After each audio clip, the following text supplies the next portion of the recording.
নবগ্রাম পূর্ব বর্ধমানও order দিয়ে দিল, যে দক্ষিণ পাড়া 24 পরগনা এও অর্ডার দিয়ে দিল, কলকাতা এও অর্ডার দিয়ে দিল, পূর্ব বর্ধমান কালনা এও অর্ডার দিয়ে দিল, নর্থ 24 পরগনা সোনাডাঙ্গা এও অর্ডার দিয়ে, জামালপুর 713408 এও অর্ডার দিয়ে। কিন্তু তুমি এখন অর্ডার দিতে পারলে না, এখনো আমাদের প্রতি ভরসা করতে পারে না, আর এখনো তুমি জিজ্ঞাসা করাচ্ছ তোমার লোকেশন কোথায়, স্টোর লোকেশন কোথায়। দাদা পেমেন্ট করলে কি মালটা আসবে আমার? তুমি আমাদের ইনস্টাগ্রাম ভিজিট করো, আর এত পার্সেল এই তো দেখে তো বুঝতেই পারছো মাল আমরা পাঠাই, ট্রাস্টেড জায়গা এমআরসি স্টোর, তাড়াতাড়ি অর্ডার প্লেস করে দাও। ঠিক আছে দাদা, কালারটা ঠিক আছে দিয়ে দিলাম।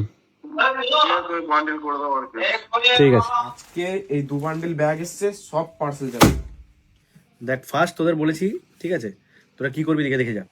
তোরা ফার্স্টে পার্টির এই যে নাম আর অ্যাড্রেসের নাম মিলাবি, পেমেন্টটা দেখে নিবি যে পেমেন্টের স্ক্রিনশট ঠিকঠাক আসছে কিনা ওটা দেখে নিবি, আর 3 নম্বর দেখে নিবি যে প্রোডাক্টের ফটো পুরো সাইজ এখানে মেনশন করে দেয় পার্টি, সেটা দেখে তোরা কিন্তু পার্সেল করবি, আগেই বলছি ভুলভাল যেন না আসে। এই যে স্যাকেটটা না, এই স্যাকেটটা ভারী স্যাকেট, এটা অর্ডার হয়েছে দেখ দেখে দেখ বারাসাত থেকে। বারাসাতে গেছিলাম মনে আছে আমরা, সেই ডি বাপি বিরিয়ানি। এর নাম হচ্ছে সৌপর্ণ ঘোষ, এই যে সৌপর্ণ ঘোষের পার্সেল। ব্যাগি প্যান্ট অর্ডার দিয়েছিল, ওয়েবসাইটে অর্ডার করছিল, পেমেন্ট করছিল না, ওয়েবসাইটে কিছু প্রবলেম, ডাইরেক্ট আমার হোয়াটসঅ্যাপ মেসেজ করেছে, দেখো নিজে পেমেন্ট করেছে আমাকে, নিজে পার্সোনালি